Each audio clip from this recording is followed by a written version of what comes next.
Yo, the KingR here. As a sports fan, I couldn't be more excited because we're just, days away from the start of college football. And so much has changed since, I remember watching my first college football game. That's not cliche at all, is it? Or how should I, lots have changed in the last, you know, 20, 30 something years when I first started watching college football. Conference realignments, the introduction of a playoff system for the football bowl subdivision. Um, what else? But with the newest season just around the corner, I figured I'd throw my 2 cents in here, give some thoughts, opinions, maybe some predictions. Um, but where to begin? You know, so much what happened from last season. I mean, we're all done with the four-team playoff system. Michigan wins the national championship. Then their coach leaves. We have all these new realignments in conference play. I mean, like I said, I remember, you know, I remember the there were what, six big conferences back in the day, and even before that, most, there was a handful of independents that were, ruling the land. But I mean, I remember the Big East having a football conference. I remember the WAC, the Western Athletic Conference. But with all these new realignments and new conferences forming, like the Mountain West was formed, what, back in 99, 98? The American Athletic Conference. And like, my opinion when it comes to conferences, it should be all more regional based. But I understand what's happening with the college football playoffs now expanding. You know, you want to make sure you get that guaranteed spot in there, and TV rights. That's TV deals. Money talks, and that's the only reason why the Pac-12 is really just the Pac-2. Washington State and Oregon State. Because when was that? Was that last year or was that even 2 years ago?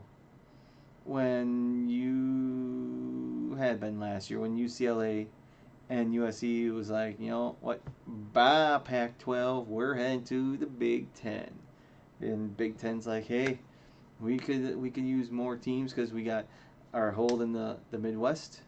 We have our hold in the East Coast. Now we need our West Coast, and the Southeast is a little off, a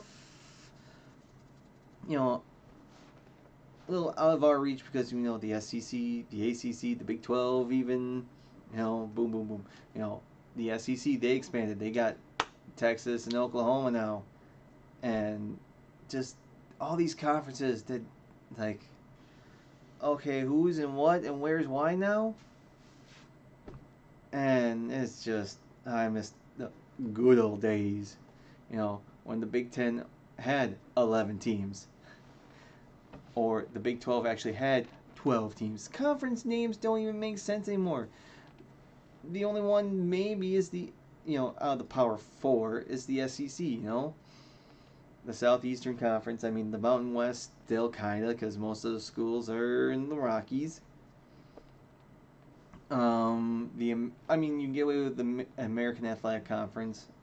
It's bland. Uh, the Mid American Conference, the MAC, yeah, kinda. Um, Sun Belt, I think for the most part, Sun Belt is usually those southern states. Um, Big Ten, no. Not even the ACC, the Atlantic Coast Conference. You have California and Stanford and SMU. I didn't even know SMU joined the ACC. Eh. And this is in my opinion where less is more. Less should be more. Now that they have a playoff system in the FBS, you know, you want less teams in the conferences so you have a better chance of making the playoffs. You know, you have more teams in less in like 20 schools per conference, and that's four of them, four or five of them. Your odds diminish. Even the non-Big Four school who has the best record has the possibility of making the playoffs because there's 12 teams now. You know, yeah, you're fighting with like 70 other schools to beat just that one, potentially. Um, so, where else should I go with this? I mean, I'm just not a big fan of the whole realignment, and I've heard some wackadoodles trying to claim that, um, like I said, when I first started watching 30 some years ago, it was the BCS. BCS was the first, everything else. The BCS started what, in '98 season, the Bowl Championship Series, where they actually have one versus two, but you had polls and computer to predict the national championship. Otherwise, it was voted on by the coaches and the media, which is horse honky. Here now, then, winning meant everything. And people trying to say, oh, the BCS was the best and greatest, and the playoffs are ruining everything. And trying to say that, the regular season doesn't mean anything anymore. Because you could have 3 losses and still make the playoffs. Like, so what? It's still going to be hard to, depending on the conferences. But in my opinion, you play to win the game, like some former one wise man once said. You know, you have a better chance of making the playoffs and potentially winning a national championship by expanding the playoffs. See, I still think the playoffs should have been a 16-team playoff. All conference champions have an automatic bid, and the rest are filled by at-large. If you're independent, well, you be an at-large. That's what Notre Dame wants to be, those stubborn SOBs. um, but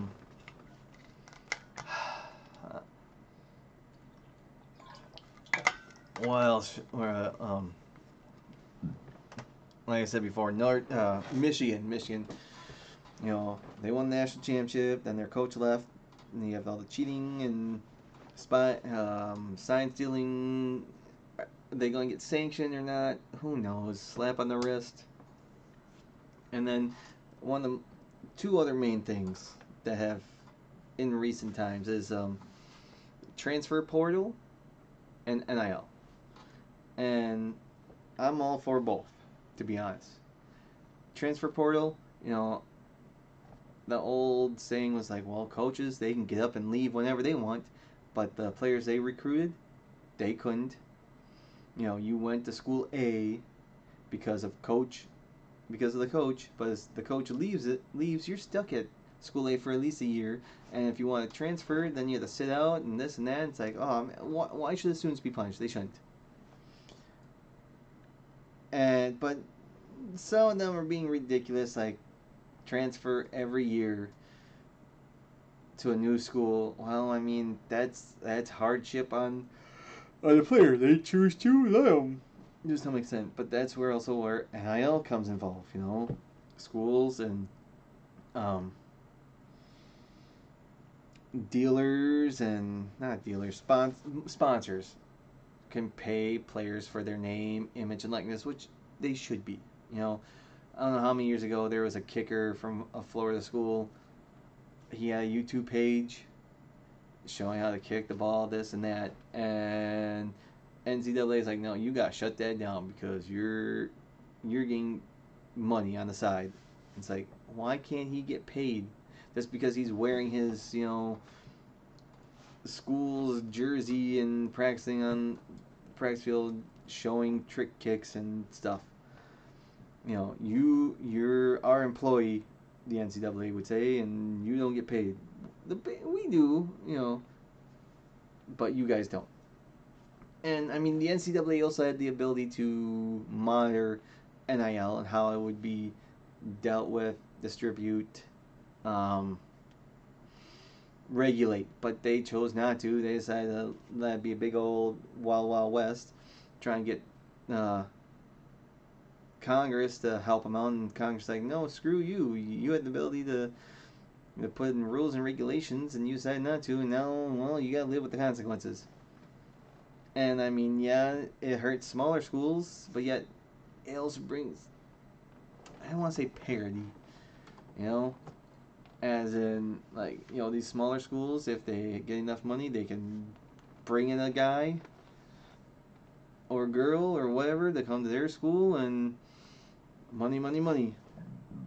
But also, it's ridiculous though of a player or a freshman not getting, not seeing any action right away, but yet they're touted, and here's millions of dollars to come play for us.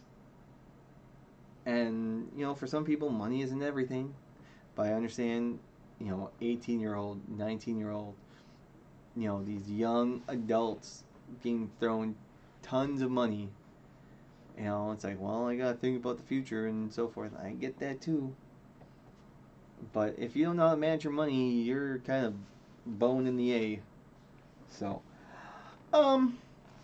we move on.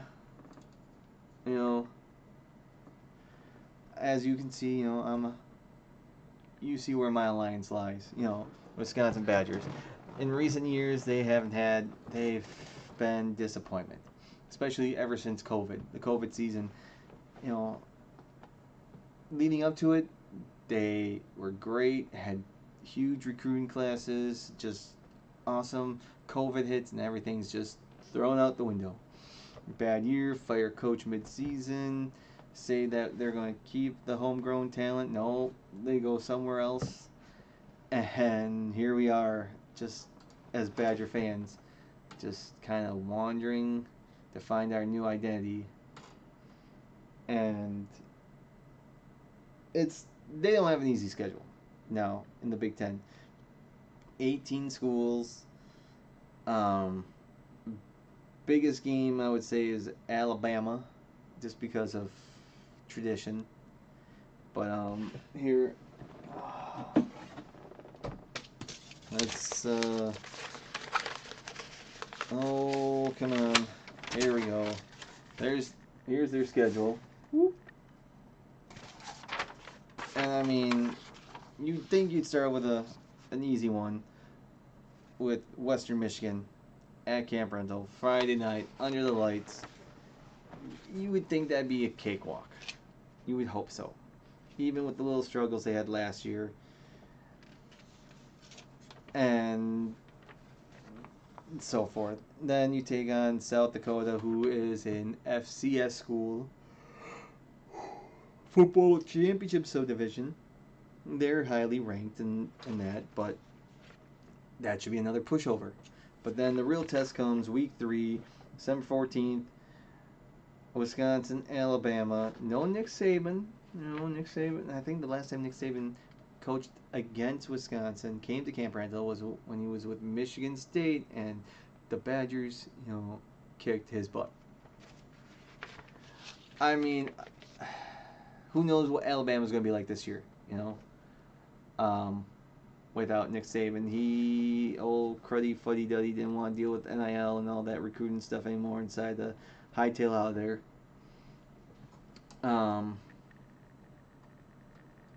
Now what is he on? ESPN analyst? I forget.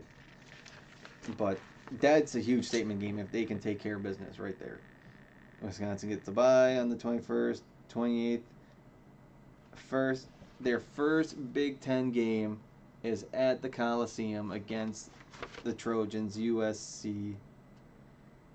And, well, it's not going to be a morning game. It's not going to be 11 o'clock kickoff local Wisconsin time. I don't see it being 9:30 kickoff in USC. It's either going to be 2:30 Central or 6 o'clock. So, but who knows what USC is going to be like. But then they come back home, take on Purdue, who they haven't lost to in 21 years. Then they go to Rutgers. Then they're at Northwestern, Penn State at the end of October, homecoming. Then at Iowa. Ugh. Bye week. Then host Oregon, at Nebraska, and finally Minnesota for Paul Bunyan's axe. I mean, I think the over-under is like, is it 6.5 wins for Wisconsin? And they haven't missed a bowl game in quite a long time. And it's just not going to be easier anymore. No more divisions. No more. All you got to do is win your division to make the conference championship game, automatic bid, this and that. And, you know, I'll say Wisconsin gets at least 8 wins. I think they can get things going. They can work things out. Find 8 wins, and they can. So little surprises here and there. It's a week by week thing. You know, they're unranked for the first time to start the season since the 2016 season, I think they said, and that was a surprising season too. So, gosh, I don't know if I have much more. I'm just looking forward to it. I'm happy it's back, but that, you know, like I said, as a sports fan, I'm also, you know, nasty habit of gambling, and looking forward to making those prop picks and making some money on the side, hopefully. But I mean, I mean, I don't show the excitement like through, you know, yeah, it's back, college football. My mood's will change like that. We'll see if I do if I come back week by week. I know football, the NFL. I'm just a huge football fan. You know, sports fan in general. Like I said, I know I'll do a NFL preview. In a few weeks, because I mean, this is week 0. Week 1 is next week. Wisconsin and Western Michigan. Then week 2 of college football. Week 1 of the NFL. It's just good times. Good times are here again. Happy days are here again. Then next thing you know, hockey and basketball start back up. I'm more of a hockey fan than a basketball fan, but I love both sports just as equally. So like, this just might be the beginning of a weekly sports talk. I don't know. We'll see what's on my mind, and it'd be more. It's more towards my teams, but maybe the sports in general, because like, you know, baseball's going on right now. Okay, my Brewers, they're what, 20 games above 500. They're 11-game lead in first place in the Central, and they still have a chance to get a first round bye, make a run in the playoffs. So, anyways, we'll just leave it there.